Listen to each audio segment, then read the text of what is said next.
It's one of the top 10 causes of death worldwide. An estimated 415 million people have been diagnosed with it globally.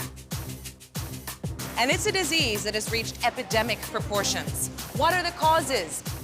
Can it be prevented? Here on The Food Detectives, we make it our mission to track it down and take it head on. This is The Food Detectives versus diabetes.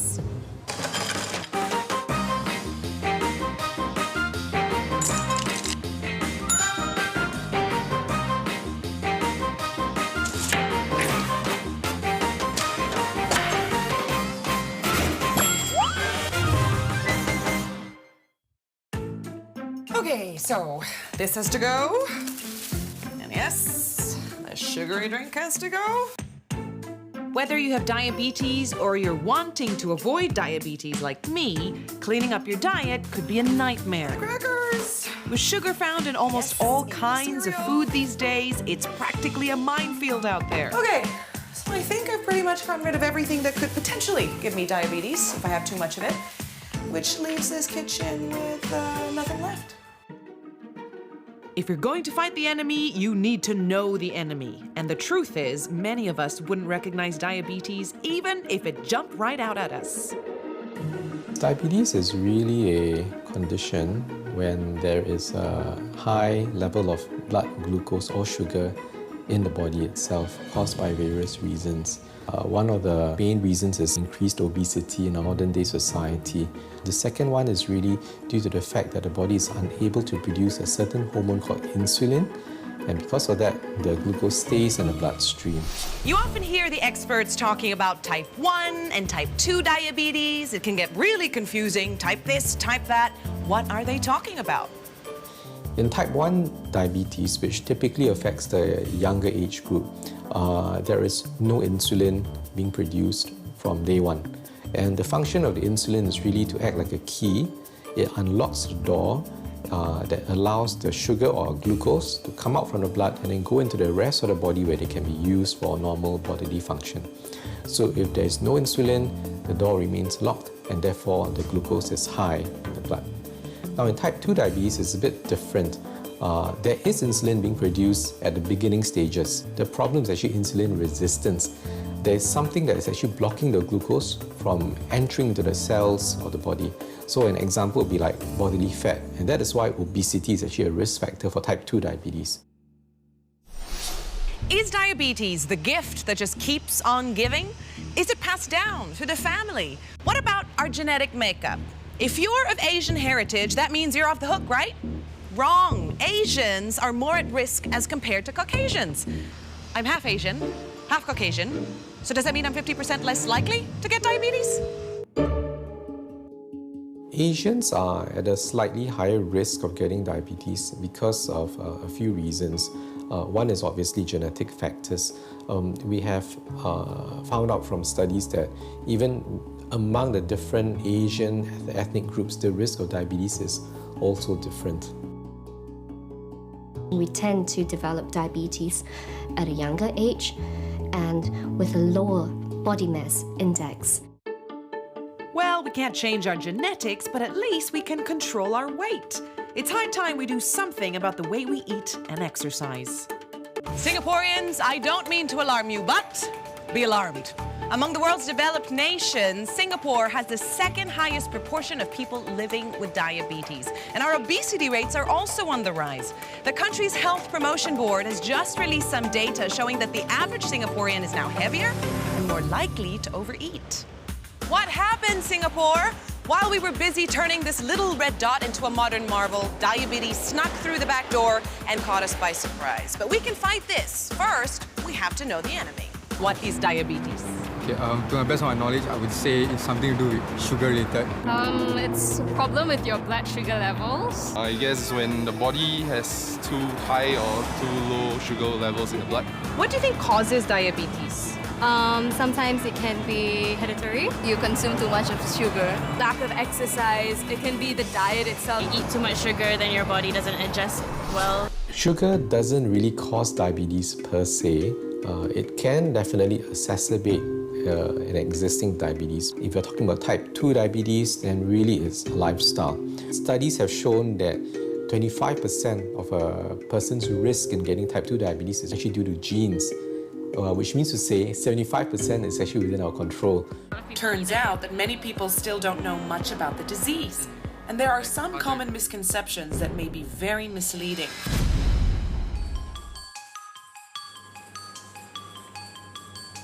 So what did the doctor say? Turns out, I have diabetes. And I can't believe it. I thought that only old people can get diabetes. Is that true? Do only old folks get diabetes? Type 1 diabetes typically occurs in childhood, but in reality can happen at any age. It is thought to be related to a combination of either genetic factors or viral factors, with type 2 diabetes linked so closely with being overweight and obese. The prevalence of diabetes is therefore getting higher, and is getting higher in the younger age group. Yummy! Don't even think about it. No. Mom, what is going on? I read that takeaways have so much sugar in the gravy. You never know what people put in there. Well, what am I supposed to eat? Is there anything here without any sugar in it? Rice. Eat rice. Rice is good. Makes you not want to snack, and it's good for you. Eat rice. Have more rice. Yeah? The rice symbolically meant food and energy. So it's not surprising that older population in any part of Asia would associate eating rice with energy.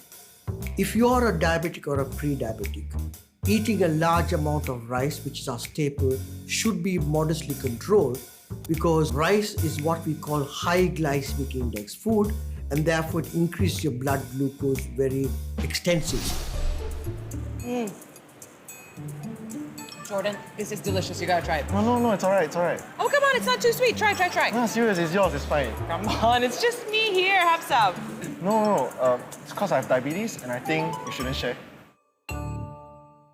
Diabetes is definitely not contagious. And so I think that is a big misconception that we need to address in order for us to have a little bit more acceptance that diabetes is not necessarily the person's fault, and it certainly can't spread from one person to the other.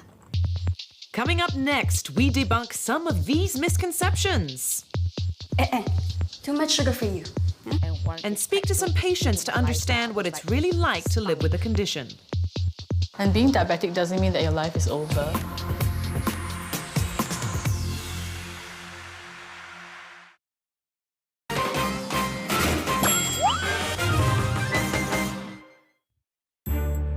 What is diabetes? Earlier on, we quizzed people to find out how much they know about diabetes. Not really sure. And we also investigated some myths about the disease. Hey, Mom. Come try these cookies. I just made them. Okay. Too sweet. Do you want me to get diabetes? What do you call these diabetes delights? It's too much. Sugar doesn't cause diabetes. What will increase the risk for diabetes for anybody is if someone is overweight or if someone is obese.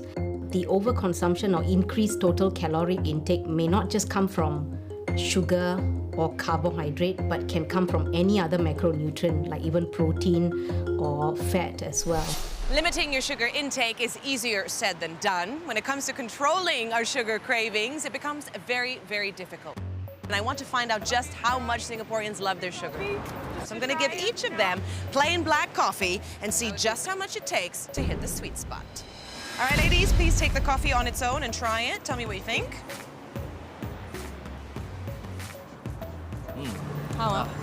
Pretty bitter. Put in however much sugar you think you're gonna need to sweeten it up to your like. I usually have 3 to 4. Okay. Okay. So that would now make it one altogether. Yeah. Got one there. Okay. And be honest. It's enough. Gonna be 2 spoons. Okay. So you can. It's a bit of a difference, but still a bit too bitter. All right. Okay. Got 2. He's not even thinking about it. 3. Usually 3. Maybe one more. 4. And this is how you usually take your coffee? You like it sugary? I like it sweet, really sweet, yeah. All right, let's see if that's good. And how many times a day do you drink coffee? Usually 4. 4. So 4 times 4 spoons of sugar, so that's 16 teaspoons of sugar a day. Totally fine by you? Yeah. Looks like for every cup of black coffee, it takes about 2 to 3 teaspoons of sugar to make people happy. It doesn't sound like a lot, but if you drink more than 1 cup of coffee every day, this seemingly harmless amount of sugar adds up quickly. If we're taking sugars and sugary foods over and above our daily intake from our meals, then it's going to be excess calories more than what you would actually require, and it would lead to weight gain. Another reason why we don't encourage too much sugar is it tends to displace very important nutrients that you would otherwise probably miss out on, such as protein, which provides us with amino acids that are basic building blocks for our muscles, and also perhaps fiber as well. I'd like to get up close and personal with some people living with diabetes and see how they cope with it all. Let's discover the tips and tricks they have up their sleeves that make managing diabetes that much easier. I'm about to meet Rita. She's 60 years old and she was first diagnosed with diabetes 9 years ago. Actually, I wasn't even know that I'm a diabetic until I go for a full medical checkup because I thought I'm a bit overweight and I had some heart problem.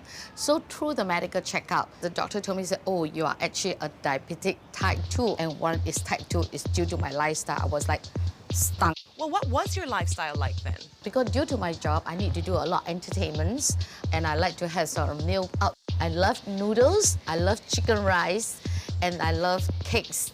Because I always got a wrong impression that diabetic had to be genetic. Exercise. Everyone talks about that as well. Were you the type to go exercise or take care of your health in that way? That's the problem. I hardly exercise. Rita is a financial advisor. Most of her time is spent meeting clients at various locations, but mostly cafes and restaurants. Eating out is a regular occurrence, and if she's not careful, it could be a stumbling block. So Rita, is this a glimpse of your former life? Yes. Waffle, oh my favorite. So when would you usually eat this? At what time of the day? Sometime for my breakfast. For breakfast? Yes. Sometimes I have it in the afternoon. How hard is it, 9 years later, living with diabetes, to look at this saying no? Not hard at all. Eventually, I know you want to be clear of diabetes, but how do you get there? Now with changing my lifestyle and my intake of food, I believe one of these days, I can live without my insulin. Even though Rita has been living with diabetes for 9 years, she hasn't let the disease stop her in her tracks. With a good measure of discipline, she has not only managed to return to her normal life, but also has better control over her condition. Coming up, we investigate the most overlooked type of diabetes. You have... It's pre-gestational diabetes. And also touch on its impact on mental health.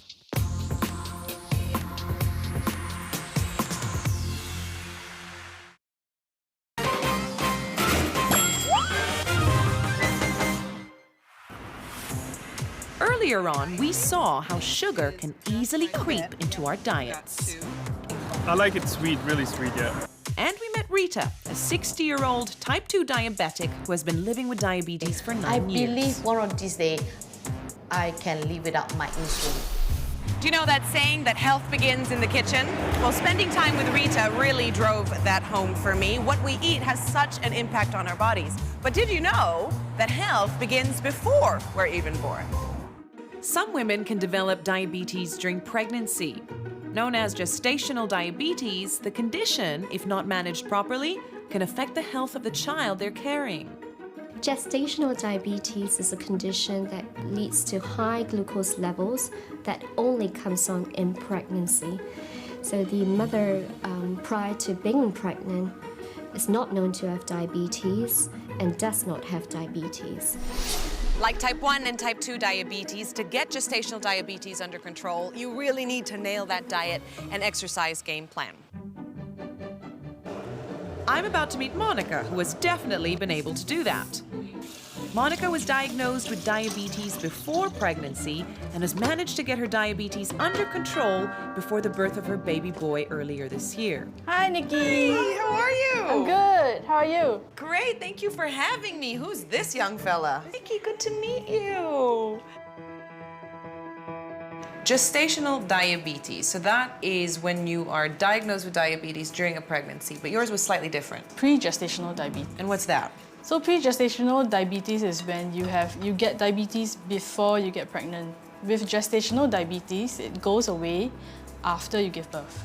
But because you had pre-gestational, not necessarily, that's something you have to work on. Yeah, I still have diabetes right now, so I'm still on medication. But when you were diagnosed, you had no idea. No, I had no idea. And the doctors were saying that I was like one of the youngest patients to be diagnosed at 35. If a person has pre-existing diabetes and is contemplating pregnancy, one of the advice that we will give to them is they need to make sure that the diabetes is well controlled even before trying for pregnancy. And if the diabetes is not controlled then it can lead to lots of problems within the first trimester, and that's when the infant's or the fetus organs are being formed, and that's the critical time. Monica's first two pregnancies both ended in miscarriages. For my first pregnancy, we lost it in between the 6th to the 8th week, and I think before that, I didn't test my blood sugars then. So during that time, the doctor said it could be like a chromosome mismatch. But when I got pregnant on the second time, I was already diagnosed with diabetes. When it came to your third pregnancy though, what did you do differently to make sure that you were healthy and that the baby was healthy? I had to make adjustments like I used to love yellow noodles. So instead of eating yellow noodles, I had to eat bee-hoon. Another change that we have was just like cutting out white rice. So during my pregnancy, I had to be on insulin 4 times a day. Yeah. That's a major lifestyle change. I can imagine psychologically as well. And it was challenging, but I think the most important thing for me was that my baby was healthy and that I wouldn't have to worry that he would be diabetic or he would come out with complications. The dangers of poorly managed gestational diabetes can be dangerous to the baby. Short-term wise, it can lead to birth deformities, it can lead to a very large baby, can lead to low sugar during birth, jaundice, and even miscarriage. Now, later on, long-term, the child, when he or she grows up, has actually an increased risk of developing diabetes and obesity. Spending time with people living with diabetes has been a real eye-opener. And they might look like they've got it all together, knowing exactly what to do to keep their blood sugar levels under control, what to avoid, those little temptations that could set them back or really affect their health. But it takes a lot of self-discipline. You can actually change things from now, since you know that you can actually make changes. And being diabetic doesn't mean that your life is over. It just means making better choices.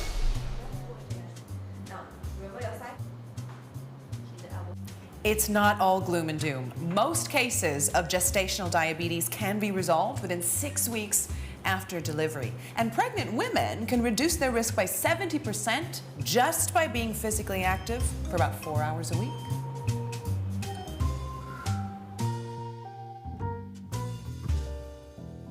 In many ways, the diagnosis is just the first hurdle. The real problem lies in living with the disease and managing it for the long term. And while so much of diabetes management is focused on the physical, let's not forget that as with all diseases, it can also take an emotional toll.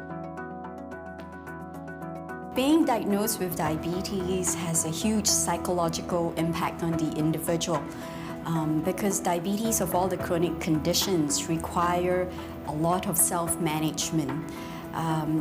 So many patients who are initially diagnosed have difficulties accepting the diagnosis. I think it's very important for them to be mentally prepared. Acceptance of their diagnosis is a very important step in terms of moving forward with their management of diabetes. I feel a lot better now that I know a little bit more about diabetes. I'm feeling more relaxed. I am having a little bit of an increased appetite, actually, which is a little strange. This is my 3rd meal of the day, and it's not even lunchtime yet. So how do you know if you potentially have diabetes? Are there any symptoms? I think for that, we'll consult Dr. Internet, shall we? Okay. Increased appetite even after eating.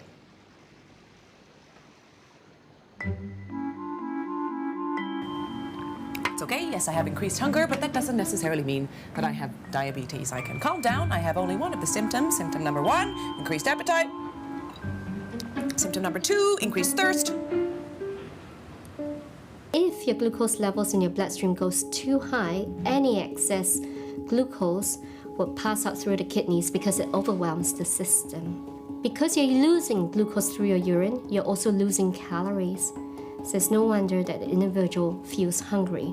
You're also pulling with it water into your urine, so you become dehydrated, so you become thirsty.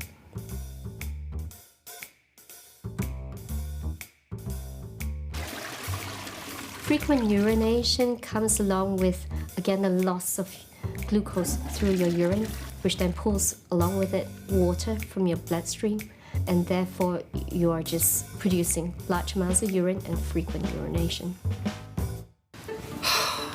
What if I've had diabetes all this time and I just didn't know about it? Oh, it's giving me such a headache. Okay, symptoms, headaches, and blurred vision. Blurred vision. So headaches are often related to dehydration. The changes in the concentration of glucose around the eye chamber, you're going to get differences in the ability of the lenses of your eyes to adjust to these changes. If a person who is not known to have diabetes has some of these symptoms, I think the first person that you need to see would be the family doctor. And he would need to do a proper assessment that should include their risk profile, whether they're at risk of developing diabetes. Certainly, if they are at risk, if they are, let's say, obese, if they have a positive family history of diabetes, then a blood test should be done to check whether or not they indeed have diabetes. Okay, I might have overreacted slightly, but you know, you really do have to be cautious with something like diabetes because it's just one of those things that could sneak up on you and catch you off guard. But really, what are the best ways to keep diabetes at bay? If you consume too much sugar, it is possible that eventually you might have to take diabetes medicine as part of your diet. So the sugar has just got to go. And wipe. Squat. And wipe. Squat.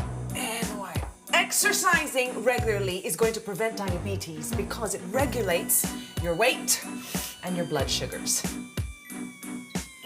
Refined carbohydrates are just like white sugar when digested in the body.